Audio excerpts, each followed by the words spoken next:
Members of the House, it is my pleasure to welcome you to the Old McMorty Hall for the book launch of the Literary and Scientific Society.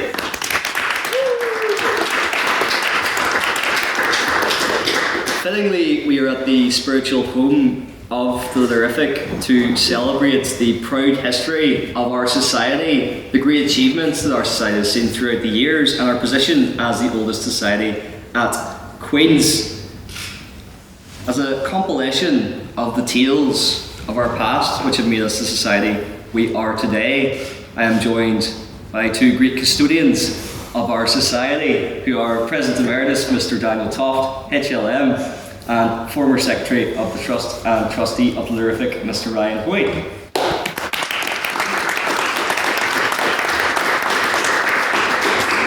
We are also joined by Literific Trustee Mr. Ian Marshall OBE, who will be hosting the proceedings of tonight's event.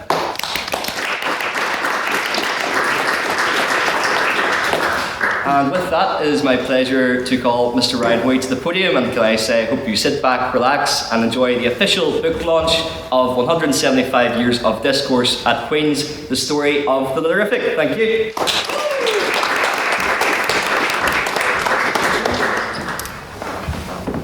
Well, everyone, it's good to see all of you out here this evening for the launch of this book.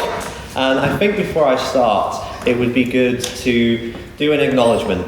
And that acknowledgement goes to the Royal Mail Next Delivery Service, which, if it was not for them, this book launch would not be happening tonight. When Daniel and I started this project, we started it about 2 years ago, just over 2 years ago, actually. And it was a different world back then. Joe Biden was still president. Rishi Sunak was Prime Minister. Luke Hoyle was just about to do the schools competition. Daniel had yet to be president. I'd yet to meet this Daniel and be subjected to his puns. So it's taken a long time to get this book over the line. But I think the end product is something that we can both be very proud of and that I'm very happy to see finally launched. I think when we look at the history of the Literific, I think there's something for everyone to connect to, whether it's a liberal like Calvin, who can be connected to the great liberal of E.L. Godkin, whether it is Thomas Sinclair, the president of the society who went on to draft the Ulster Covenant, which led to the creation of Northern Ireland, which Jack would very much connect to, whether it is the 1960s and all the leaders of the civil rights movement, or whether it's all these people in our history. I think what it shows is that the Literific has been at the centre of some really key moments in Northern Irish history and has really shaped the society that we live in today. And I think within this book is something that everyone can connect to. And therefore I think it's why the Literific's history is so fascinating, and why so many people who've been in the society over the years have really taken an interest in it, connected to it, whether it was when Calvin was president, going and actually getting all of the physical archives uploaded onto the Google Drive that we have, which I then stumbled across a few years later, that really, and I think Daniel did as well, which kind of made us think we should do a book, we should have something, this one piece of literature that kind of shows everything that Literific has done, its triumphs, its tribulations, and the society that it is today. So I hope you will all get a copy. I know from the screen it is £20. The reasons for that will become apparent. We have to do a reprint. That it was supposed to be £10, but it'll be £20. But I would definitely encourage you all. There are only 50 copies. Get one for yourself. Have a read through it. And I'm sure that you'll all enjoy it. So thank you very much.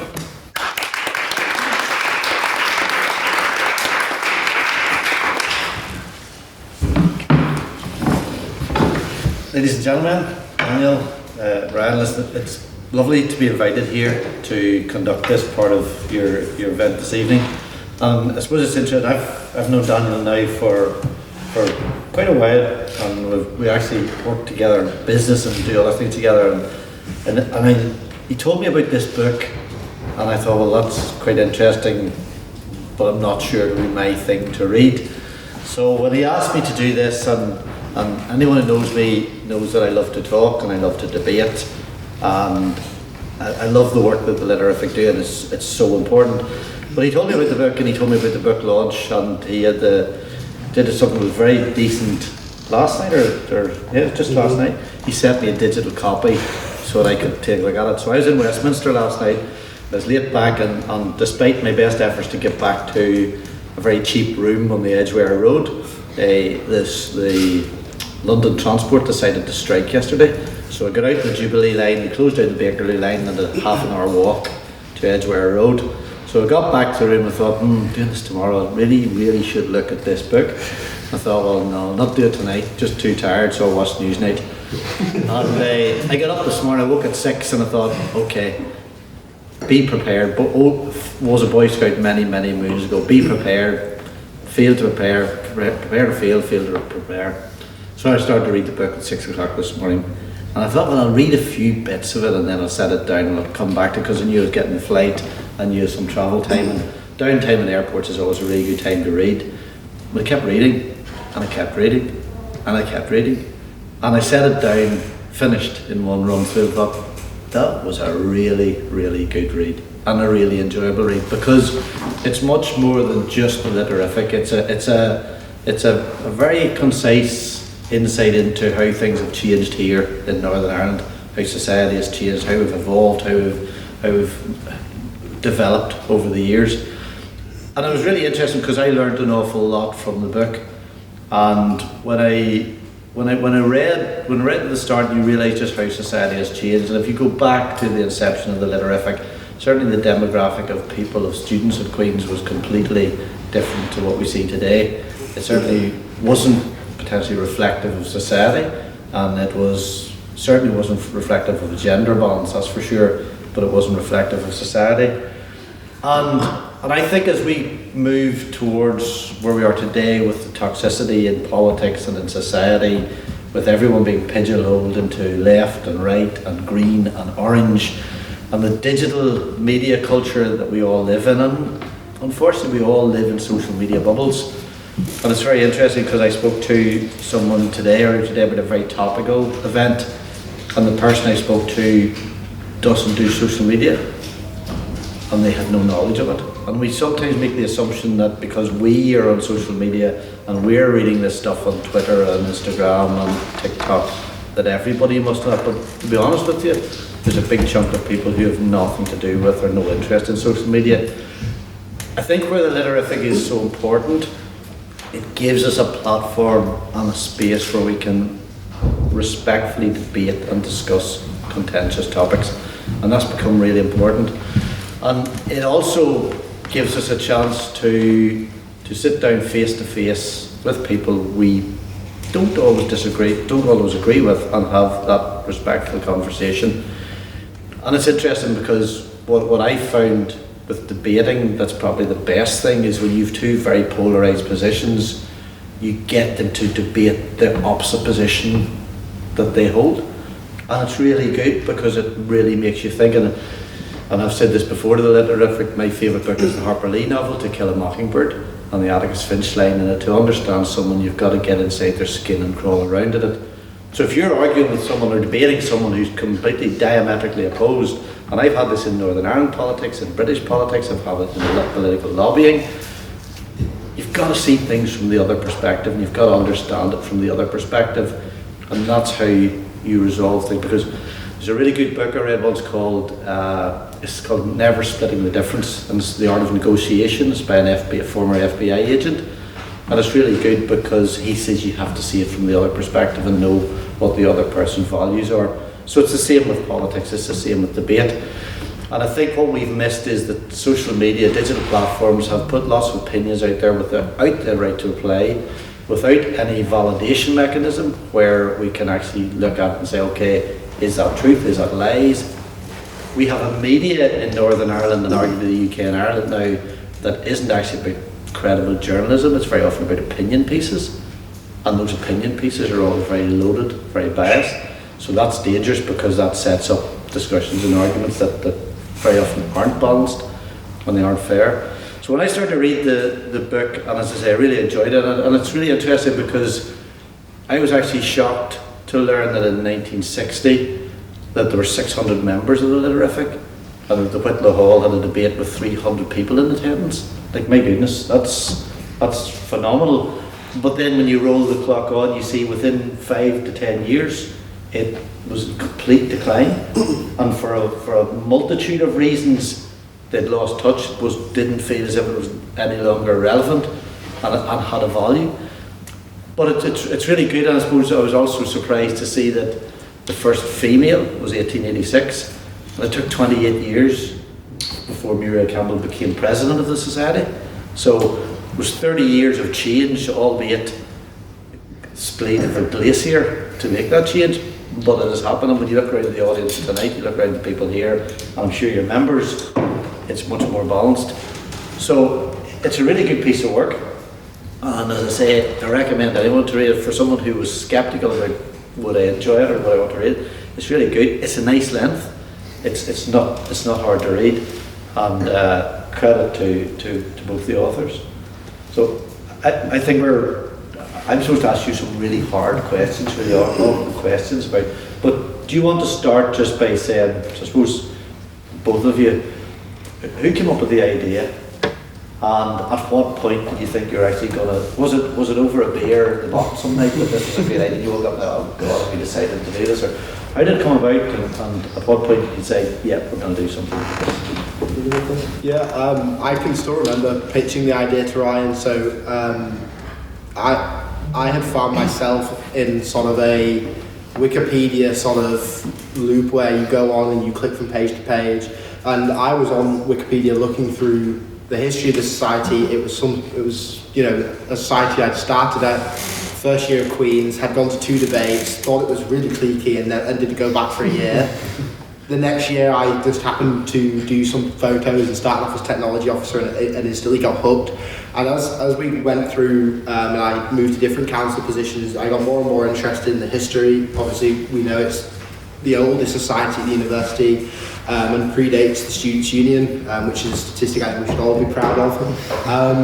And you know, then we stumbled across, and I stumbled across the digital archives, which Calvin had set up a number of years earlier, and other contributions of looking at Wikipedia and looking at different sites and seeing sort of what some of the former presidents in particular had gone on to do. And I just thought there is definitely a wider piece of work here of uncovering the society's history. I didn't expect it to be. It was a long process, but it was easy to get started because all of the university had done a fantastic job at keeping the archives in the library managed and safe and in really good condition. And I thought that there was a piece of work here to do so. Me and Ryan were actually on our way to, I think, a night out, and we were walking past St George's Market, and I don't know why I remember this, and I pitched the idea to him, and you came on board, and we started from there, really.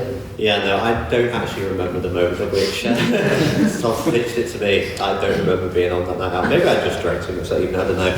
But I certainly remember, because it was the end of 2023, it must have been, and going into 2024, and I remember over that Christmas getting myself an associate membership of the Macleay Library, and then coming back after Christmas early to Belfast to go with Toft and just sit in the Macleay archives for literally days on end, because the Literific, for those of you who don't know, in the Macleay Library, anyone can request this to go to special collections and look through the Literific's archives.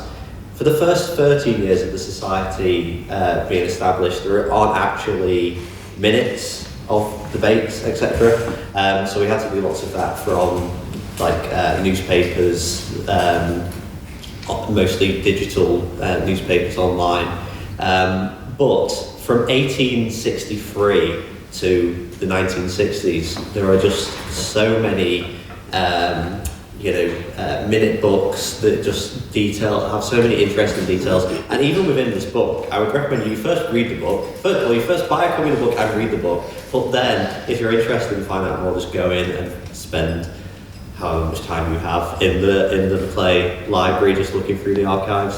Because there is so much. And then once you get to like the 1950s, the Gown student newspaper appears and starts to cover the workings of the Literific, the controversies that then were to appear. And actually then once you get to like 1960, the Literific, for some reason, stops being very good at archiving, and it really, the key source is the Gown for what is happening within the society. So yeah, there was just that January of 2024, just before Queen started back again, and just before I started back at work, me and Toft just looking through the archives for ages. It was the 2nd of January, and it was 5 days from the 2nd of January, because neither of us had anything to do whilst, from that period of time. So it was a long slog in the library, but one that opened our eyes to the society's history and proved that there was sort of a book in all of this. And that's, we got into drafting pretty fast after that process, and just the sheer amount of material and the decisions on what you include, what you don't include, and what makes up a page or a section, and what kind of is just sort of a note. It's worth noting as well, before we started this book, there wasn't actually a complete list of all the presidents from 1850. So that was probably our first task, was just going through and saying, all right, this person's down as a president. There are some ambiguities at some point about whether this person was a president or was just standing in his chair, etc., etc. So I would say to Elliot next year for the minutes, make sure you're very clear on what everything is going on, because there might be someone in 175 years who decides to do a book on the society, and it would be good for them to have good archive material. Yeah. So I touched on the fact that the popularity and the success has kind of ebbed and flowed from very high to very low, and then it disappeared for a while. And barring you want to create some drama, for example, maybe the PSNI would come and arrest someone, that would be pretty good. That's worked before when the the police service have taken someone out. Or barring someone gets expelled from the university. What do you think you learned from what you've read about what's going on in the past that you would say to current members and future members? What do you think are the things that keep popularity, keep it relevant, and keep it in good stead? Well, I'd say first thing, hopefully a world war doesn't start, because in the hopefully it did start. That was hopefully it doesn't start, because in the two periods where the society had like fairly low attendance, so after the First World War, the society was in a bit of a sort of, it's all relative, because they've been used to like big meetings of the society. So if there was 40 people who showed up to an event or a Literific debate, for them that was like, oh no, this is a catastrophe. So yeah, hopefully, main bit of advice to next year is just make sure a world war doesn't start. And then secondly, I think there's a mixture here, because you can have controversial debates, and there are some of these listed in the book that really drive attendance, but then you can actually get into the weeds of being just causing controversy all the time, and that's when the society ultimately collapses. There's the thing in there as well that just before the society collapsed, it kind of just abandoned its commitment to impartiality. There was a motion passed at private members' business that basically committed the society to a particular viewpoint, and that quickly alienated certain sections of the community at Queen's. There was also, we were getting into lots of fights with the university establishment over different things. The SU was being difficult for the society. So there were lots of things that were going on. I don't know, I think the main thing from the society's history is just about being true to what the Literific, its highest ideals, shall we say, would be my main thing from looking back at the history. I suppose also there's sort of two competing things here, which is the fact that for so long the traditions of the society were respected by president after president after president, and were upheld, and looking back, that appears to me to be of sort of incredible importance. those ideas that Ryan set out of impartiality, and over the years, right up to the society's collapse in the late 60s, the commitment to impartiality, and regardless of any one person's particular background, nobody tried to change the society into something that it isn't up until that point. But also, what I would have looked back on is there was key points in the society's history that when you look at the minutes, and it's not just minutes in the library, there's also pamphlets, there's tickets to conversazioni from that point in time, there are, term cards or whatever they called them back then.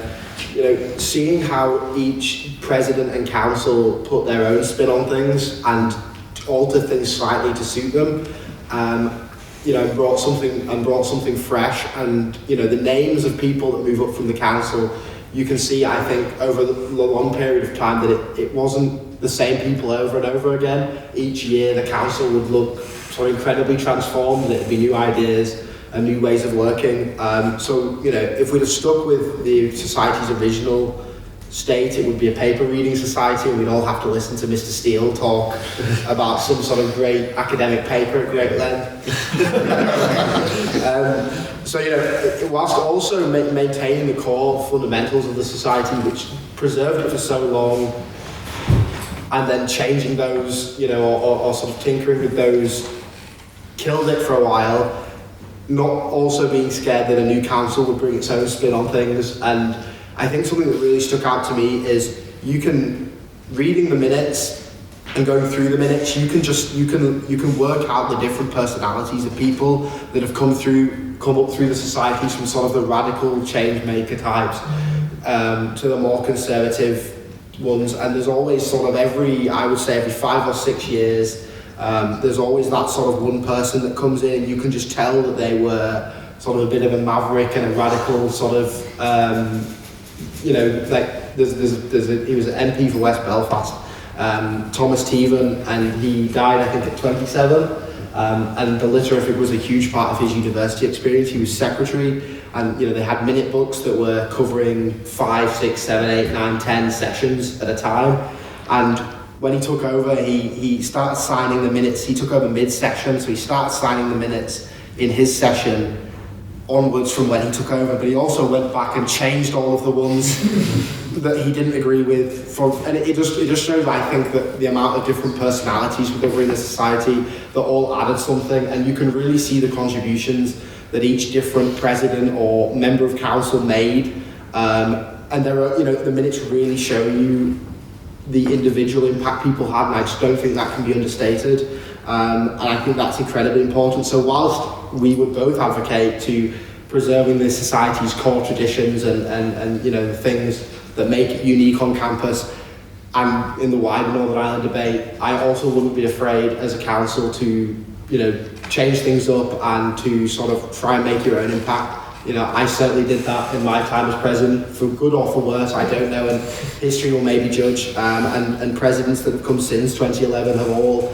had their unique spin on things, and I think that's what we want to continue to see. And certainly changing things up is in line with society tradition, because everyone's done it at some point. Yeah, just to quickly build on what Toft said, there are elements in the society's history, and this comes out in the archives as well, in which there have been, intense battles between different factions within the society. You go all the way back to the 1860s, where there was a Literific council elections became hotly contested. I mean, I'm sure this is not familiar to everyone in this room, but there was a faction within the society that kind of split off and formed a historical and critical society, which was made up of the society's more conservative members that ran for 4 sessions and then resubsumed into the society.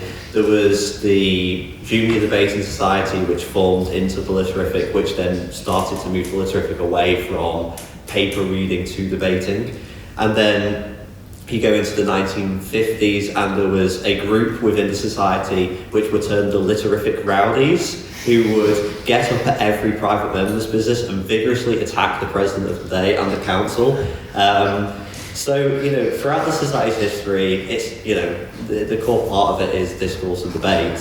There are going to be clashes, but I think ultimately it it almost always works itself out, except when it didn't and the society collapsed in 4 years. But anyway, there we go. As you read it, it sounds frighteningly like political unionism. In other words, didn't agree with the Literific, they set up another group. So it's sort of familiar.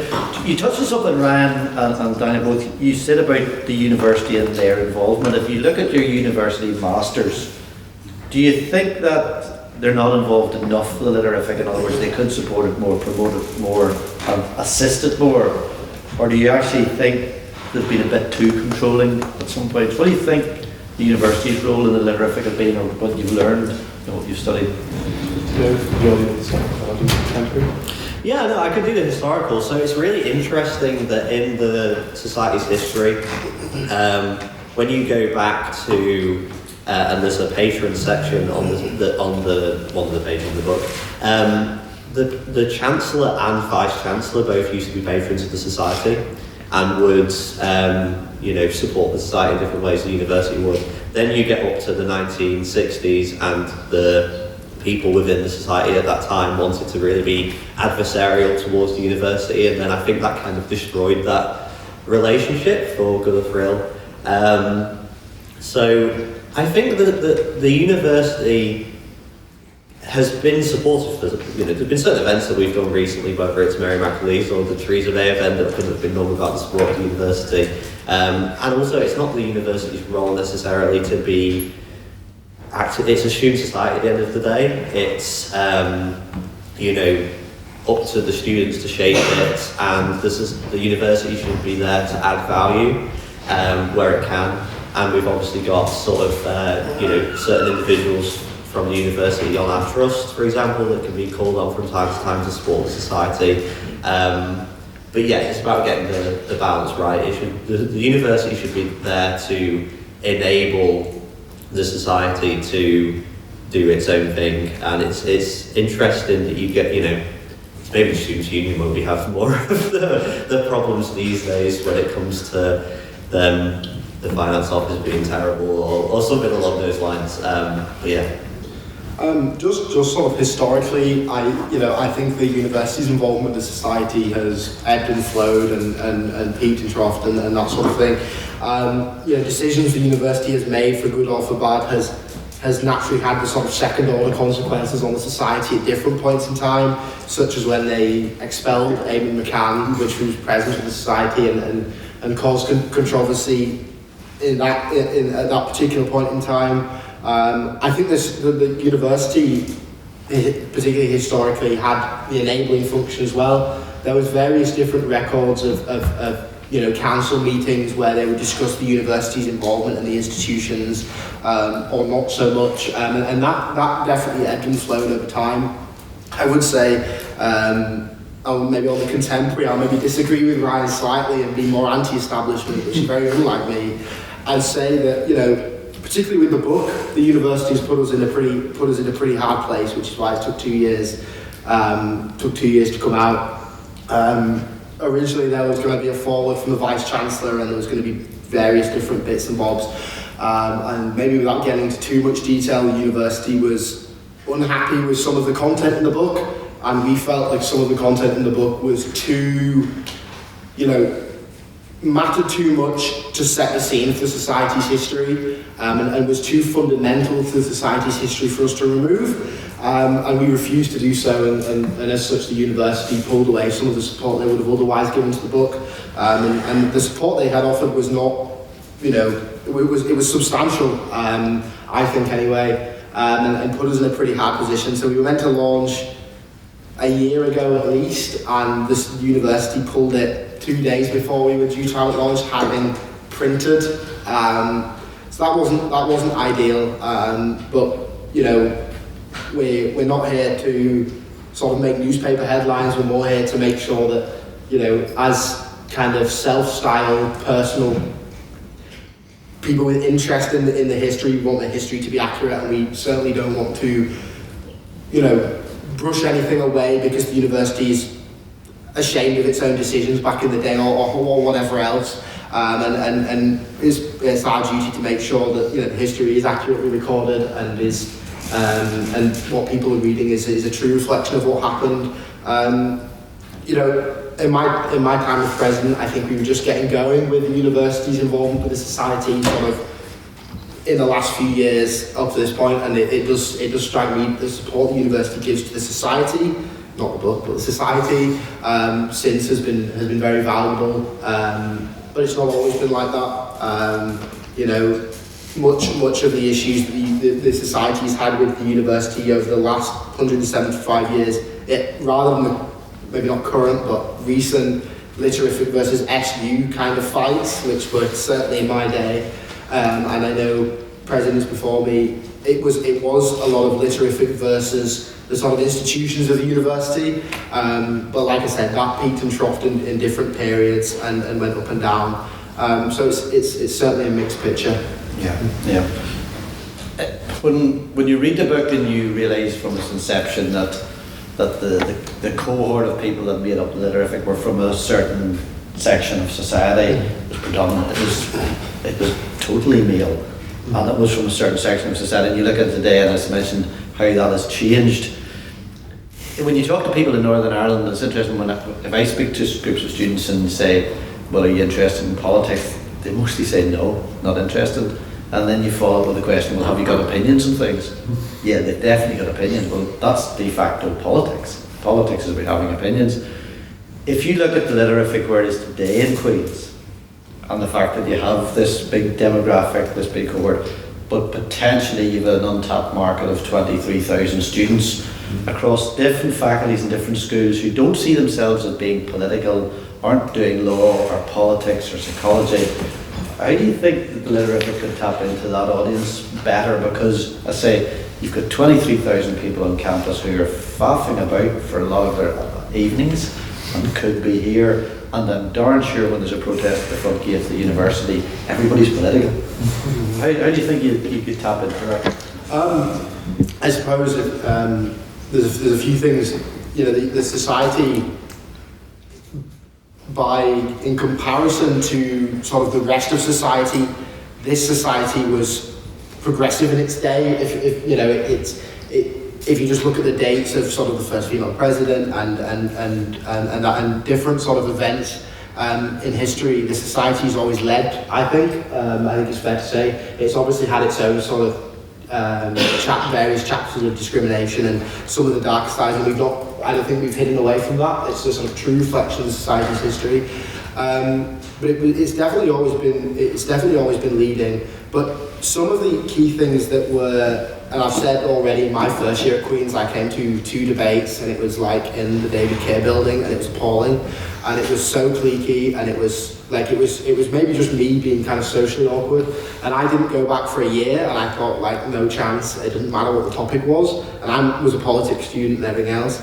And you weren't to be English lad, no? Well, it might be just the English thing, but he's not English, he's Yorkshire. That's the in its own right. I suppose what it was from then to how it is now.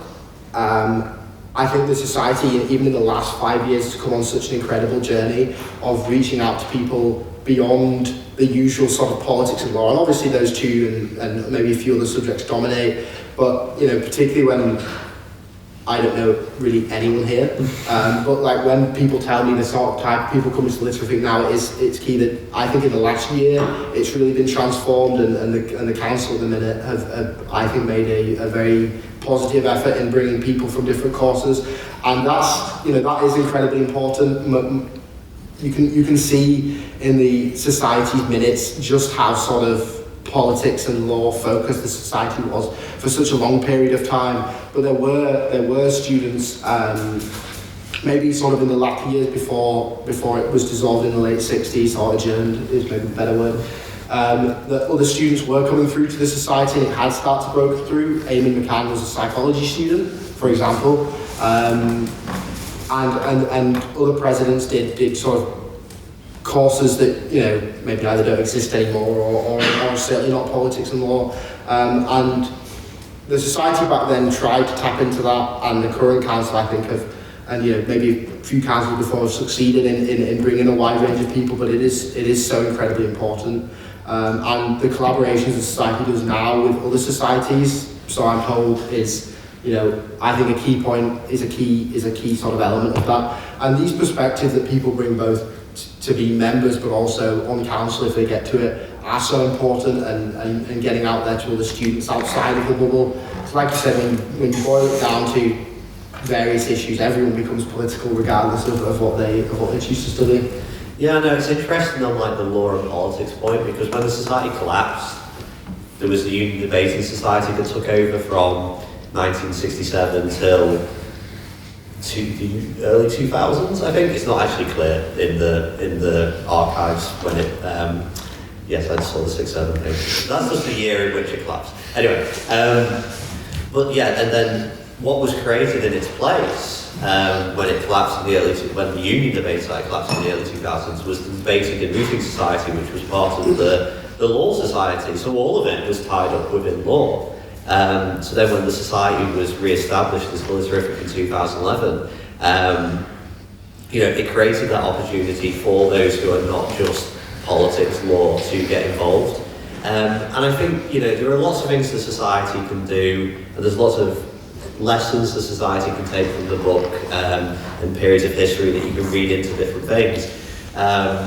It is about reaching out to other societies on campus. It is about holding debates on issues that aren't just around politics, but are maybe tapping into the what's happening in society at that moment in time.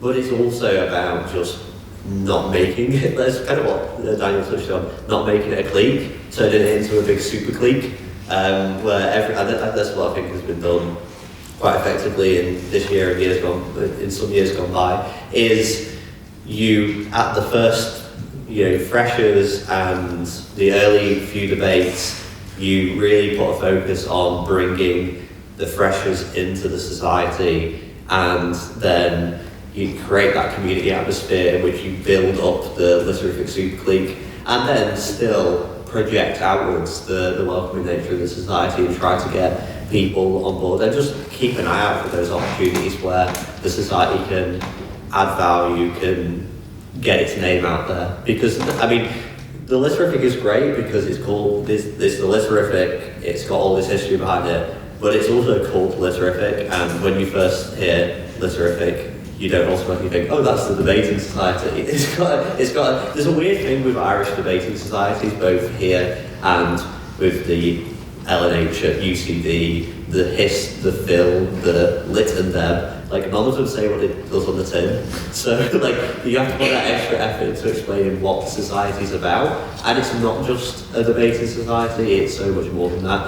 And I think, that's brought out in the book. But it's also just brought out by, I think, lots of the experiences of people in this room. I'll maybe just add one thing before we carry on here, if you don't mind. There was one year, the president was a man named Bernard Kavanagh, and in years gone by, the attendance had been sort of dwindling a little bit. It had, it was fine, but it wasn't growing by any stretch. And then there was this sort of, what appeared in the minutes anyway, as being like this random guy who just came out of nowhere, and he became president. He hadn't had that much involvement with the society before. His name, if I'm remembering correctly, was only referenced a handful of occasions, giving some private members business and maybe speaking on the odd debate the year before. Became president out of nowhere and turned things around almost single-handedly, or at least that's how it appears in the minutes. And he went on a huge advertising spree. There's some of this sort of literature that he used in the archives. There's profiles of him as president. There's all sorts of stuff. And, it showed he was not only reaching out to everyone across campus, but he was growing the society. He was sort of setting it in good stead. He was giving it that kind of character and that reputation that it had through that period, and building on that. So there's just stories when you look back of that sort of thing of specific individuals sort of coming to the society at the correct time and then turning the fortunes of it around in a year, almost single-handedly, and putting it on a good path. So, and he did a lot of reaching out to other courses. I think that was incredibly important. Okay, well look, in the true spirit of the Literific, we've got a room this evening filled with people who have come to listen, who have lots of opinions, but most importantly like to talk. So it's your chance now to ask the guys some questions. So we've got a few minutes.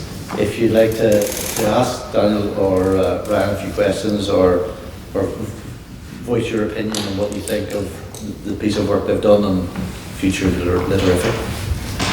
Yeah, we've also talked, at various points a lot about different aspects of the history of society going back to the last forever, 175, 76 years. But you've looked into this in detail much more than I have, and I'd be interested to hear what your thoughts are on, say, the strongest points of the society, sort of the strongest bits of the legacy you think they'll kind of bring out. Whenever I think about sort of the times I've been most impressed by hearing about the history of this society would be things like, for example, the very first king and country debate, which kind of preceded that of the Oxford Union, which has become famous the world over just before the war. Or those kind of things where you really feel like society was at the front, at the vanguard of kind of some sort of massive social movement or a huge part of sort of history that is always going to be part of the society. So I guess looking back as you have over the last 175, 6 years, what would you say would be that kind of real sort of cultural touchstone that you think the society has? That is a very good question, Mr. Burns. Yeah, you go first if you want to. Two things.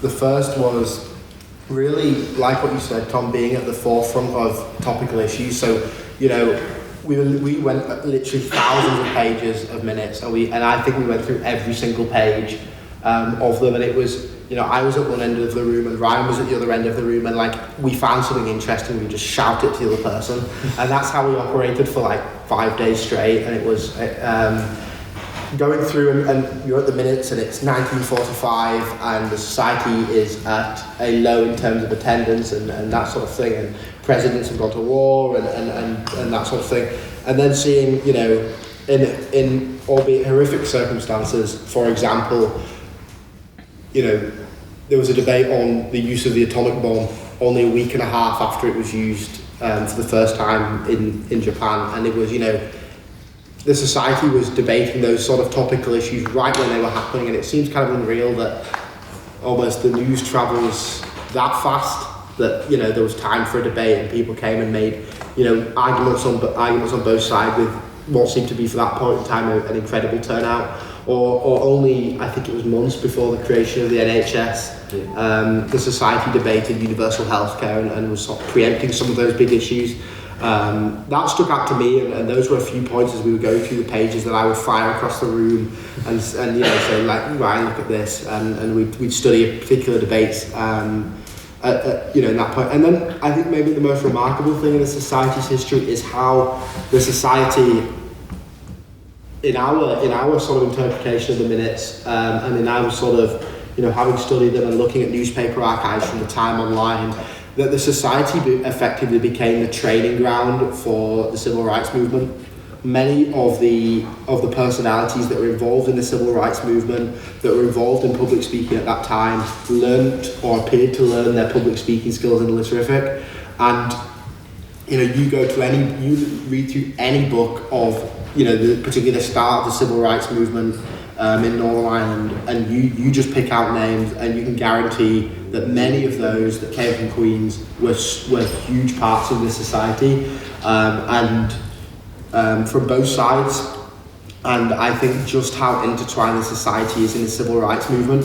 And when we sort of uncovered that, and we knew it sort of, there was a bit of that, but not to the extent that it is, and we set it out in the book. When we discovered that, it sort of gives the society, I think, it gave it sort of a bigger picture for that point in time. It gave it there was a true story there. It wasn't just a collection of minutes and different people. There was sort of a golden thread running through it, and that was, for me, would be the most remarkable thing, and just how intertwined it was in the civil rights movement at that time, and can't understate the value that people in the society gave to that movement. Yeah, no, you're talking about the likes of Eamon McCann, Cyril Toman, Michael Farrell, Bernadette Devlin, like all these people who like went on or even started their time around the Literific, agitating for, civil rights in Northern Ireland. That is a fundamental part of that period of time. You go back 100 years later, and I think it's remarkable that, obviously the society started out as a product of its time, as a male-only, probably quite a Protestant Unionist society, because that was just the demographic of people who were coming to Queens at that point. And then you go 30 years into the Literific's history in 1886, and they allowed women into the society on the same terms as men in 1886, like decades before women's emancipation. And then you go forward years later, and Muriel Campbell becomes president of the society in 1914, like 4 years before women's emancipation. So like you know, there's that bit. Then also, if you flip it on the other side, you know, which I imagine that everyone in this room thinks that was a positive. You know, on the other side, you've got like Thomas Sinclair, who was a former Literific president who drafted the Ulster Covenant, which ultimately led to the creation of the Northern Irish State. And then you go forward further in its history, and the Literific has members that are leading in the civil rights movement. So within this one society, you have so many different periods that kind of reflect, you know, the society in which we were living. But I mean, you've there, Tom, just touched on that one period, like the interwar period around the King and Country debate. But there were so many different debates, and obviously the Literific got that question right, the Oxford Union got that question very, very wrong. But there were a number of debates in this period that kind of touched on the growing war. You know, we could tell that we were about to go to war. So there was the society defeated heavily in motion in 1934 that this house abhors the advent of Jewish refugees to this country. I think it's pretty good that the society was on that side of things. You know, you had the Lord Dufferin, not the first Lord Dufferin, but like his grandson, who came to the society and sort of did a lecture on foreign affairs in which he warned that Hitler was releasing forces which would refuse to be controlled and cause grave danger to peace in Europe. You know, we then passed a motion saying that the British government should demand an immediate action against the persecution in Germany, that we should demand an immediate and complete boycott of fascist powers. So like throughout this period, the society was just debating some of the most topical, relevant issues and coming out on the right side of the motion. Okay. Another question? So we've heard about a couple of interesting periods. If you each had to choose one specific period to recommend us do more reading on, whether it be applicable to the current state of the society or even our entire society as a whole outside of the uni, which would you choose? Go first. Yeah, you go first. I'm a reflective thinker. Certainly the most interesting part is in the 60s. Before we went through the minutes, the general understanding of the 60s was, I think, very wrong. Yeah. We found out the society, we thought it was dissolved, I think, in 67, but it wasn't. It lasted 2 years longer. There was cults of personality, particularly around Eamon McCann, which is the part of the book the university had the problem with. And there were all sorts of sort of politics at play at that time, and how individual personalities, and we spoke about how that's been a good thing overall for society, but at that point in time, I think individual personalities and sort of those dominating figures were an issue. There's bits in there of how the society was someone tried to dissolve the society. We were going through the archives, we found literally the scrappiest bit of paper and like unfolded it, and it was a Gown article talking about how a guy called Rory McShane put forward a motion to dissolve the society, and then we were like Googling him and got in contact with him the same day and met him, and he told us all about that period of time and why he did that. He then came back and guest chaired a debate and declared that, you know, the Literific he tried to dissolve, unsuccessfully albeit. Well, he was fairly successful at the time, maybe it's not in the long term. Well, the society he tried to dissolve was not that society anymore. So in terms of looking back, and we've written a bit about it, and also you can go watch a recording of his remarks at the Legacy debate in May 2024, where he comes back and he talks a bit about what he tried to do at that point in time, understanding the reasons for why he did that, understanding the sort of cults of personality at the time, the sort of factional nature of the society, intertwined with the civil rights movement, but also, you know, issues of the society's own making, and frankly behavioural issues of members in the society, and have a look through the page on Ian McCann and see if you can see which bit we had trouble in. Yeah.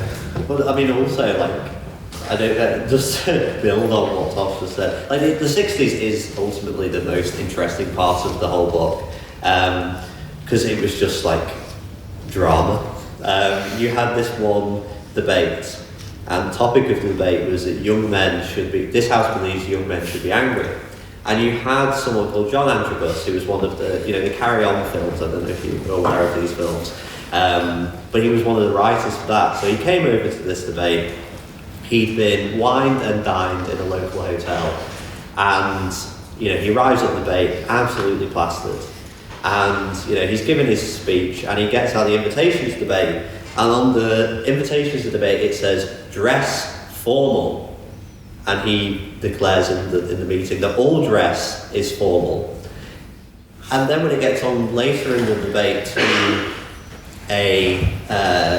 the chance of the evening where members can ask questions, someone puts their hand up and says that if he had the courage of his conviction, that he would have turned up naked. To which he proceeds to drop his trousers and his underpants in the debate, in a debate in which some nuns from the local convent were sat on the second and third row. So the society did things like that in the day that maybe caused it some issues. So that maybe don't do that. But just on that point, just before you move on, Ryan, so the question of how many items of clothing he dropped was a question we had to come to the bottom of. It took us quite some time to figure that one out. But luckily we had a witness we could talk to who was in the room on the night. Yeah, no, it was the full article. But he, but the thing about that was as well, that actually made it onto the front page of the Hong Kong newspaper. So like this travel, it was called the Antrobus Affair, and this travelled like far and wide. So that is certainly the most interesting, because it's the most salacious part of the Literific history, and everyone looks a bit of that. So That's the reason there's been no dress code since. Okay. And we've not treated our guests as much to wine and dining as much. So. At least before. Yeah. Okay. Do we have another question? So it's safe to say that this is quite a passion project for the two of you, and I've witnessed firsthand how passionate you both are about the society. And I think this year we felt a similar amount of passion and a real love of the society. You've talked a lot in the book about how the society's evolved and developed since 1850, but how do you see the book itself evolving and developing in, say, the next 25 years? We're not going to do another edition, are we? No. It's been a long 2 years. Writing the book was and sort of mainly the research. I much prefer the research bit, and left Ryan to do most of the designing of how it looks. That bit was fantastic. It was fighting with the university that has not been so good and has been the worst part of the process, the most frustrating part, because you want to get it out. I suppose from my perspective, I'm not at Queen's anymore. I'm old and tired, and I would hope that somebody in the future with sort of similar passion to what we had, and with our sort of involvement in the time of the Literific, would take it on and would update it, and would add bits of more contemporary stuff. But also, before we started, we were having a conversation with Suzanne at the back there, who was bringing bits of Literific history and university history that she knows that we didn't know and isn't in the book. So there is much more to be put into any future edition, and anyone who wants a project, please do feel free to update it and take it on and evolve it. And as we get older and slowly and surely come out of the society, we're conscious there's always new people coming in who have a similar passion, so we'd encourage them to do that. Yeah, I mean, hopefully by the 200th anniversary we'll have a hardback edition that we all found every single story that has ever happened in the society. But the thing about this project was that the more you dive into it, the more stories just keep on coming up. Suzanne reached out in the middle of this project. So we started this in January 2024. Suzanne reached out and said, you know, we've got this Dufferin medal that was related to the society. You know, so stuff like that happened in the middle of us starting the process of writing this book to completing it. In some ways, it's kind of good that this is the first edition and go ahead, because we managed to then get that into this book. You know, and then obviously history is constantly changing. The society's been doing interesting and impressive stuff over the last 2 years since we started writing it. So the contemporary section's been quite difficult to keep up with what we need to include to make it relevant. So it's like by this time next year, this book will be out of date. Out of stock. And just for the record, you're not really that old. I'm working with a guy who's 92 who's just completed his 5-year business plan. Have we any more questions?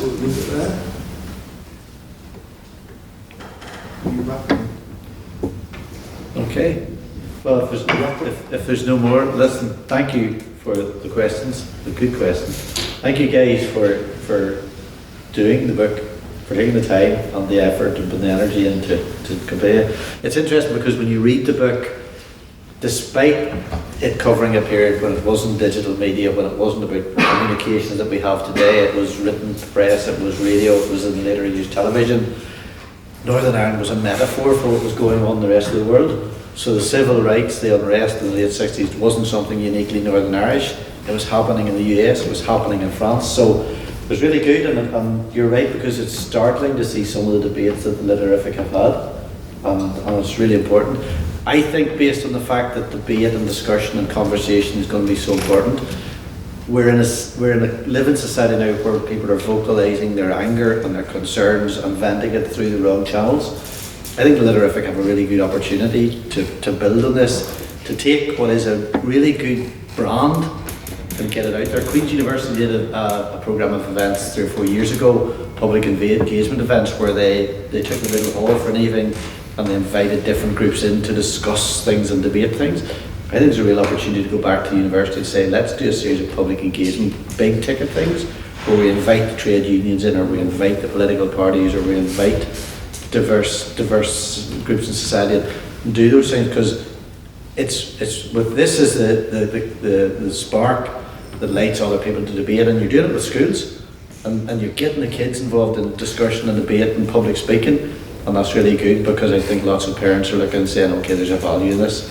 So listen, thanks for the invitation, thanks to you guys, and I'll hand over to yourself.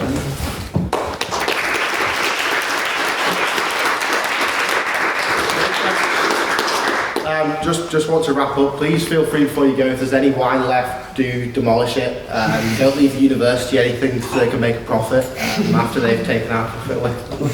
I just want to say thank you to Ian for coming and hosting it. Obviously you've been travelling and it's been an incredibly long day for you. We really appreciate you coming along and hosting it, so thank you very much, Ian. Ian has been a strong supporter of the society. Originally met when you debated, I think, twice for us in my time, one down in Dublin and one up here, and then became a trustee of the society and has been a strong support throughout, and a friend and mentor to me, of which I've really appreciated. So thank you very much, Ian. And then also, I just want to say a thank you to Ryan for putting up with me for so long. I've not been the easiest person to work with. I like things done a particular way, and he knows this, and some of you in the room will know this. So thank you to Ryan. Look, we've got a few copies at the front here. We're looking to make sure everyone knows the society's history. So we'll also lodge one with we'll lodge one with the University Archives and the Library. And I would just remind the incoming council, good luck for the next year, and to pay attention to the amendment to the Constitution I made off the back of this book, which was to submit your minutes of society meetings to the library every year before the end of the session. And that way, in 175 years, when we all live on Mars and the society's debating, then we can keep the records up to date, and someone else can make another start. So no, thank you very much for coming along. We really appreciate the turnout tonight, and stay home.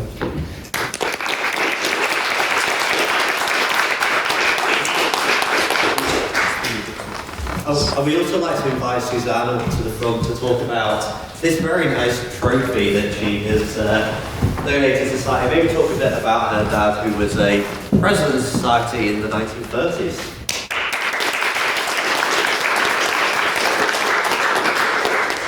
Actually, I think I did that quite at length last year, so I'll not keep you too much longer. But it was around this time last year that we first got in touch with Literific, and you all finally clarified the circumstances surrounding our father's Dufferin medal, which had sat tucked away in a drawer for literally decades. We decided to return it to what seemed like its rightful home at Queen's, which gave my brother, who came from Canada on that occasion, and myself an opportunity to dig into our family archives and to share something about our father, who was obviously the medal's recipient. So after attending the Dufferin debate last year, we thought we'd like to support the Literific and our father's legacy in the form of the Edwin James Cup. He was president in 1935-36, so those words old and tired, Daniel, certainly do not apply to yourself. I know, old and tired. It is amazing how quickly a generation passes and how the people and what they did are forgotten about. The dates on this cup are 1932 to 1937, which are the 5 years my father was at Queen's, and that's the length of time it took to become a medical doctor in those days, not the extra year that I think that it is now. That's more than 90 years ago. Those 1930s bear many similarities to today. Unfortunately, the geopolitical stresses which were evident then and fueled much debate have sadly now reappeared and emphasise the need for ongoing dialogue and debate. This time passing also emphasises the importance of telling and remembering stories, whether in the dedication of a cup or the significant publication of the history of the Literific by Daniel and Ryan. As a friend of mine likes to remind me, life is lived forward and reflected backwards. My brother and I, he calls us the old farts, are at the reflective backwards stage, and you're all obviously at the living forward stage. You will all have your stories which are in the making, which will become important. Record and remember them in whatever way you feel is appropriate for the generation which follows you. All the members of the team who will win this cup next year, they just need to know that the person whose name is on the side loved debating and winning an argument in a reasoned manner just as much as you do today.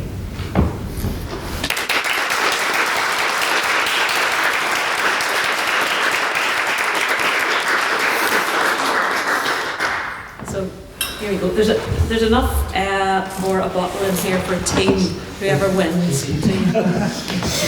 Yes. I'd just like to thank you very much, Suzanne. Yes. Not at all, not at all. Thank you. Because I know Daniel likes to make sure that there's a cup for every occasion. Yes, so as Suzanne was saying, if you'd just like to stay with us, actually, we'd like to thank you on behalf of the Society for your very kind family donation of the Edwin James Cup. And as Suzanne mentioned, this cup will be going to the winners of the team competition for the Dufferin next year. And as you'd already alluded to in your speech, there are two testaments to the history of our society on this very table, and these are motivation for you to continue to get involved, to be in the next book for the next 175 years of the society, and to get your name engraved onto the Edwin James Cup. So I think that's a testament to everyone's passion, everyone's love for Literific, to keep getting involved, to keep being part of that history, because we are living history. And finally, I'd like to thank Suzanne Martin and the Martin family for your very generous donation. I'd like to thank Daniel and Ryan for their testament to the society in the form of the book. And once again, I'd like to thank Mr. Ian Marshall for chairing tonight's debate. I'd like to thank you all for being part of the history and your support of the society. Here's to 175 years of Literific, and here's to 175 years more. I call this book launch adjourned. Thank you.